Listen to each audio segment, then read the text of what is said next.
Hello guys, welcome back to my YouTube channel. So आज हम कलशी पुष्पास के एपिसोड में देखेंगे कि पहाड़ी पर अंबिका ने रवि की तरफ बंदूक तानी होती है। अंबिका गुस्से से रवि से पूछती है, क्या मतलब है तुम्हारा? क्या मतलब है तुम्हारा? मरने से पहले तुम कुछ कहोगे नहीं? हाँ, क्योंकि मैं यकीन नहीं करूंगी। सीधा सीधा कहते क्यों नहीं कि तुम्हारे पास कहने के लिए कुछ है ही नहीं, कुछ नहीं है जो ये साबित कर सके कि तुम बेगुनाह हो। हिम्मत नहीं अपना गुनाह कबूल करने की? तुमको करने में शर्म नहीं आई? अब कहने में शर्म आ रही है? सीधा सीधा क्यों नहीं कहते तुम? हाँ, आज मैं तुम्हें झूठ नहीं बोलने दूंगी। आज तुम्हें कबूल करना पड़ेगा जो कुछ भी तुमने किया है। और क्या कहा तुमने? अपनी आंखें बंद नहीं करोगे क्योंकि मरने से पहले मेरा चेहरा देखना चाहते हो तुम? हाँ, मरते मरते भी झूठ बोलने से बाज नहीं आ रहे हो? हाँ, सीधा सीधा क्यों नहीं कहते कि निवेदिता का चेहरा देखने के लिए तड़प रहे हो? तुम मरने से पहले न अंबिका का चेहरा देखना चाहते हो न देविका का। तुम सिर्फ एक चेहरा देखने के लिए तड़प रहे हो और वो है तुम्हारी निवेदिता का। सही कह रही हूँ ना मैं? उसके लिए आज तक मुझे धोखा दिया, उसके लिए देविका की जान ले ली तुमने। अब कहो ना, कहते क्यों नहीं हो? हाँ, और ये मत भूलो कि मैं जानती हूँ कि जब देविका जिंदा थी तब भी तुम मुझसे धोखा दे रहे थे। याद है? मैं रात रात भर इंतजार करती रहती थी कि रवि अभी तक ऑफिस से क्यों नहीं आया। इतनी देर हो गई है, सोती नहीं थी मैं,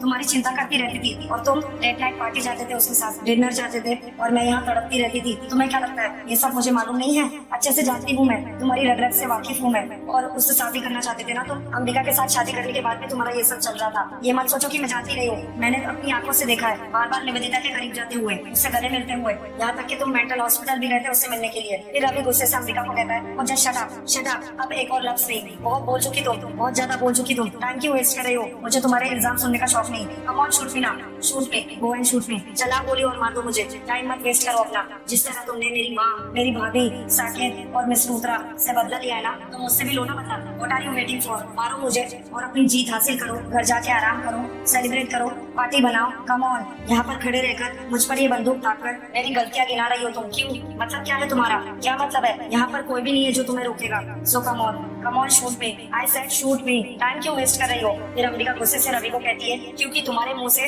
सब कुछ सच सुनना चाहती हूँ मैं, और सच सुने बिना मैं तुम्हें मारूंगी नहीं। तुम्हें अपने मुंह से अपना हर गुनाह कबूल करना पड़ेगा, तभी मुझे चैन मिलेगा। बोलो, कबूल करो तुम। फिर रवि गुस्से से अंबिका को कहता है, कौन सा गुनाह कबूल करूँ मैं? कौन सा गुनाह? I don't understand. कौन सा गुनाह? जो गुनाह मैंने आज तक कभी किया नहीं है मैं उसे कबूल करूँ? जो गलतियाँ मैंने आज तक कभी नहीं करी उन गलतियों को कबूल करूँ मैं? क्यों नहीं करूंगा मैं? तुम्हें झूठ से नफरत है ना? यू हेट लाई। फिर मुझे क्यों फोर्स कर रही हो झूठ बोलने के लिए? क्यों? सिर्फ तुम्हारी अंधी सोच को सही साबित करने के लिए मैं वो सब चीजें मान लूं? नो नेवर, मैं वो सब बातें कबूल नहीं करूंगा, क्योंकि मैंने की ही नहीं। तुम यहाँ पर मुझे इसलिए लेकर आई हो ना ताकि तुम मुझे मार सको। Come on, please come on, shoot मी। फिर अंबिका गुस्से से रवि को कहती है, कितने गंदे इंसान हो तुम। इतने सारे सबूत दे दिए मैंने तुम्हें, तुम्हारी काली करतूतों का पूरा चिट्ठा खोल दिया मैंने, और क्या सबूत चाहिए तुम्हें? हाँ, फिर रवि गुस्से से अंबिका को कहता है, कौन सा सबूत? कौन से सबूत? किन सबूतों की बात कर रही हो? हाँ, तुम्हारा कोई भी सबूत ये साबित नहीं करता कि मैं गुनहगार हूँ। सच तो ये है कि देविका से शादी करने के बाद मैंने आज तक कभी किसी लड़की की तरफ आंख उठा के तक नहीं देखा। बेइंतहा मोहब्बत की देविका से, उसके प्यार को सजदा माना,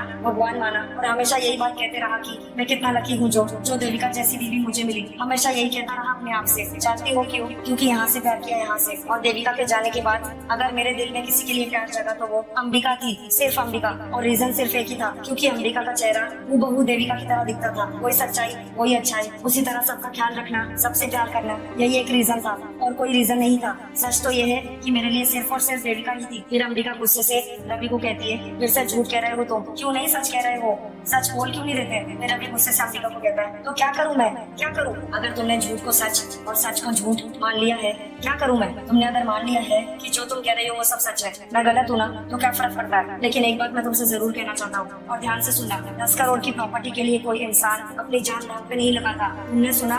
10 करोड़ की प्रॉपर्टी के लिए कोई इंसान अपनी जान दांव पे नहीं लगाता। किडनैपर से तुम्हें बचाने के लिए मैंने कितनी मार खाई, और जब तुम्हारी जान बचाना मुश्किल हो गया तो तुम्हारा हाथ पकड़कर खाई से कूद गया। तुम्हें याद है? याद है ना? इतनी सी बात नहीं समझ पाई तुम? हाँ, अगर तुम्हें मरवाना होता तो किडनैपर को पक्का बोल के मरवा दिया होता, इंतजार नहीं करता मैं। लेकिन नहीं, मैंने अपनी जान जोखिम में डाली। क्यों? क्योंकि रवि ने सिर्फ तुमसे प्यार किया, सिर्फ तुमसे, और उसी प्यार की खातिर मैं तुम्हें बचाने के लिए वहाँ पर आया था। और रही बात मिस लूथरा की, मिस लूथरा से तो मैंने आज तक कभी प्यार नहीं किया, कभी देखा ही नहीं उनको। अगर उनसे शादी करनी होती तो मैं क्यों वेट करता? 9 महीने तक क्यों वेट करता? देविका की मौत में अगर मेरा हाथ होता तो उसकी मौत के बाद, उसकी पैरवी के बाद मैं अपनी शादी की अनाउंसमेंट कर देता ना। इतनी सी बात तुम समझ नहीं पाई, इतनी सी बात देविका की मौत के बाद और अंबिका की मेरी जिंदगी के आने के पीछे बहुत वक्त था। मैंने क्यों नहीं हाँ की, क्यों शादी नहीं की? अगर ध्यान से बैठकर इतनी सी बात सोच लेती तो शायद तुम्हें समझ में आता कि इस रवि ने कभी तुम्हारे खिलाफ कुछ गलत नहीं किया, सिर्फ प्यार किया है, सिर्फ और सिर्फ प्यार। शादी के लिए मैं नहीं, मिस लूथरा मेरे पीछे पड़ी, और अगर मैं चाहता ना चुटकियों में अपनी सारी दौलत नाम करवा लेता, लेकिन नहीं किया, क्योंकि मुझे दौलत नहीं, क्योंकि मुझे मेरी देविका से प्यार था और मेरी सच्ची दौलत मेरी देविका थी। सुना तुमने, देविका की मौत के बाद मैं पागलों की तरह यहाँ से वहाँ भटकता रहा, जिंदा लाश की तरह। कोई खाना पीना किसी चीज से मुझे अकेले बंद कमरे में बैठकर उसकी तस्वीरों से प्यार करता, उसकी तस्वीरों को साफ करता, उसके कपड़ों को मैं अपने हाथों से नहला कर अच्छे से रखता। मालूम है क्यों? क्योंकि मुझे विश्वास था कि देविका एक दिन आएगी मेरे पास, मेरे जिंदगी में। वो जो कमरा, वो जो हम दोनों का था, उस कमरे की दीवारों से बोलता था कि यकीन मानो देविका आएगी वहाँ पे। बोलता था क्योंकि यकीन था मुझे कि ये यकीन नहीं था कि देविका आएगी तो ऐसे आएगी, अपने रवि से बदला लेने के लिए, उन चीजों का जो उसने आज तक कभी नहीं किया। अगर विश्वास नहीं है तो विकास भाई से एक बार पूछ लो ना, तुम्हारे जाने के बाद ये रवि कितना टूट गया था। वो तो झूठ नहीं बोलेंगे ना। और तुमने क्या कहा मुझसे कि तुम्हारी 10 करोड़ की प्रॉपर्टी के लिए शादी की ना मैंने तुमसे? हाँ, तुम्हारी वो प्रॉपर्टी के ऊपर धोखे से वो सिग्नेचर कराई, यही सोचती हो ना तुम? इतना बोल के रवि ताली बजाने लगता है। फिर रवि गुस्से से अंबिका को कहता है, आई कांट बिलीव, मैं चाहता था कि तुम्हारी माँ का सपना जल्द से जल्द पूरा हो। तो मिस लूथरा ने मुझसे कहा कि अगर हम ये हमारी कंपनी के थ्रू करेंगे तो काम जल्दी हो जाएगा, वरना बहुत टाइम लग जाएगा। सिर्फ यही गलती की कि मैंने विश्वास करके सारे पेपर्स उनके हाथों में थमा दिए। छोटा सा विश्वास ही तो किया था। और जब लास्ट ईयर जब हम यहाँ पर अंबाजी आए थे ना, और दर्शन के बाद मैं तुम्हें बोल कर गया था कि एक सरप्राइज में अभी आया। जानती हो वो सरप्राइज क्या था? वो सरप्राइज था वो स्कूल के अप्रूवल पेपर जो मैं नीचे से लेने गया था, लेकिन किस्मत खराब थी मेरी, वो केबल कार बंद हो गई, वो सीढ़ियों से आना पड़ा। बस यही बात मैंने मिस लूथरा से कही थी कि प्लीज इसके बारे में अंबिका से कुछ मत कहना, क्योंकि उन्हें सरप्राइज देना है, सरप्राइज। ये खुशी मुझे उसके चेहरे पर अपनी आंखों से देखनी थी, सिर्फ यही सरप्राइज था। और मिस लूथरा ने जानबूझकर तुम्हें सुनाया ताकि तुम्हें यकीन हो कि तुम्हारी मौत में मेरा भी हाथ है। छोटी सी बात तुम नहीं समझ पाई, छोटी सी बात। फिर अंबिका भावुक होकर अपने मन में कहती है, उस वक्त बात ही सिर्फ कुछ इसी तरह की हुई थी। देविका को प्लान पता नहीं चलना चाहिए, बिल्कुल वैसे ही जैसे रवि बता रहा है। क्या क्या सच कह रहा है ये?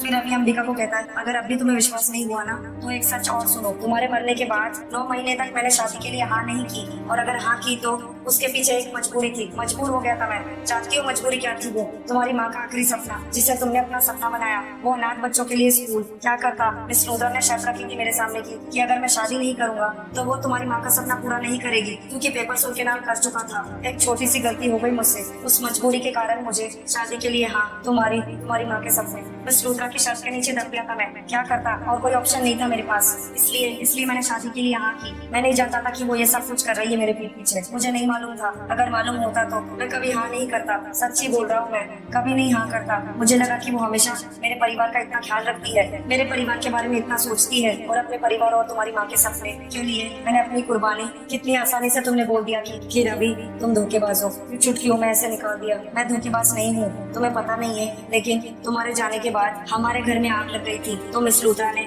मेरे परिवार को अपने घर में जगा दी। इतना कुछ किया उन्होंने, ऐशो आराम हर खुशी दी। क्या करता मैं? मुझे बेचना पड़ा अपने आप को, अपने परिवार की खुशियों के लिए, तुम्हारी माँ के आखिरी सपनों के लिए, वो अनाथ बच्चों के स्कूल को बनवाने के लिए मैंने बेच दिया। कोई ऑप्शन नहीं था मेरे पास। और तुमने कैसे बोल दिया कि मैं तुमसे प्यार नहीं करता? कैसे? फिर अंबिका गुस्से से रवि को कहती है, नहीं, तुम अब भी झूठ बोल रहे हो। हाँ, क्योंकि तुम बहुत चालाक हो, तुम कहानी बना रहे हो ना। मेरी माँ का सपना पूरा करना था तुम्हें। कहाँ है स्कूल? हाँ, कहाँ है स्कूल? हाँ, कहाँ है स्कूल? बताओ, कहाँ है वो स्कूल? अभी यही सोच रहे होगे ना, कोई भी कहानी बनाकर बस मैं यहाँ से निकल जाऊँ, उसके बाद तो देख लूंगा इसे।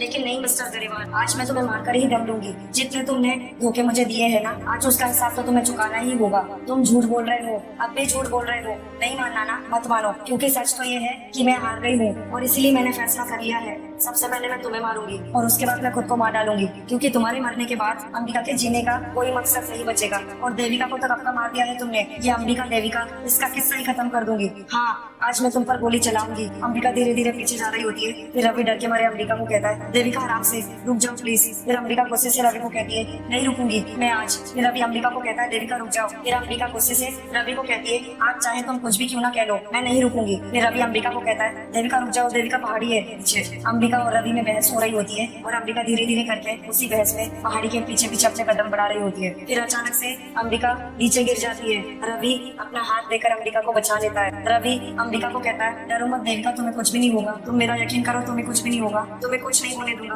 पिछली बार मैं तुम्हें बचाने के लिए नहीं आ पाया था, मुझे देर हो गई और तुम्हें मौत के मुंह से निकाल नहीं पाया, लेकिन इस बार तुम्हें कुछ नहीं होने दूंगा। आज अपनी देविका को वापस पाकर मैं उसे दूर नहीं जाने दूंगा।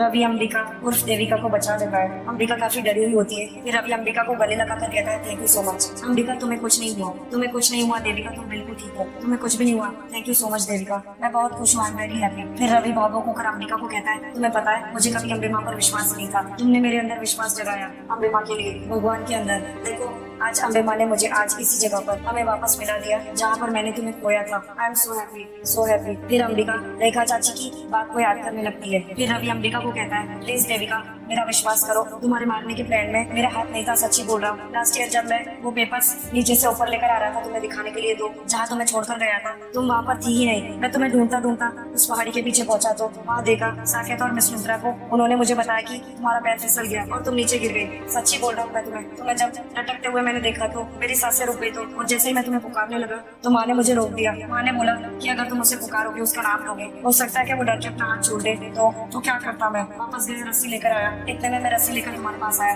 तुमने हाथ छोड़ दिया, लेकिन मुझे विश्वास नहीं हुआ। मैंने किसी की बात पर विश्वास नहीं किया। मैं तुम्हें पागलों की तरह यहाँ वहाँ ढूंढता रहा, पहाड़ों में, वादियों में, हर जगह तुम्हें ढूंढा, लेकिन तुम नहीं मिली। वो जो नीचे झील थी वहाँ जाके भी मैंने तुम्हें ढूंढा पर तुम नहीं मिली। बहुत सारे लोगों ने बोला कि शायद जंगली जानवर तुम्हारी लाश को उठाकर लेकर गए होंगे। सच्ची बोल रहा हूँ, एक पर भी विश्वास नहीं किया, टूट गया था तुम्हारे जाने के बाद। प्लीज मेरा विश्वास करो, तुम्हारे मर्डर के प्लान में मेरा हाथ नहीं था, मैंने कुछ नहीं किया, मैंने सिर्फ और सिर्फ तुमसे प्यार किया देविका। फिर रवि अंबिका को कहता है, अगर तुम्हें विश्वास नहीं है ना, अगर तुम्हें लगता है कि मैं गलत हूँ, तुम्हें लगता है कि मैंने जो कुछ भी कहा वो सब कहानी है, वो सब झूठ था, ठीक है। अगर तुम्हें लगता है तो फिर किस बात का इंतजार कर रही हो? अगर तुमने ठान लिया है, अपने दिल में ये बात बसा ली है कि मैं गुनहगार हूँ, मैंने वो सारी गलतियाँ की है, मैं धोखेबाज हूँ, मैंने तुम्हें धोखा दिया है, तो फिर उठाओ बंदूक और गोली चला दो। प्लीज मुझे मार दो, प्लीज आई रिक्वेस्ट टू, मुझे मार दो। मुझे ये दर्दनाक जिंदगी नहीं चाहिए, मुझे नहीं जीना। सो प्लीज किल मी। और देखो तुम मेरी बात मत सुनो, अपनी दिल की बात सुनो। वो इल्जाम जो तुमने अपने दिल में बसा के रखे है ना, उनको सुनो, मेरी बात बिल्कुल मत सुनो। भूल जाओ कि हम दोनों ने कभी प्यार किया था, भूल जाओ कि हम दोनों के बीच में कभी कोई रिश्ता था,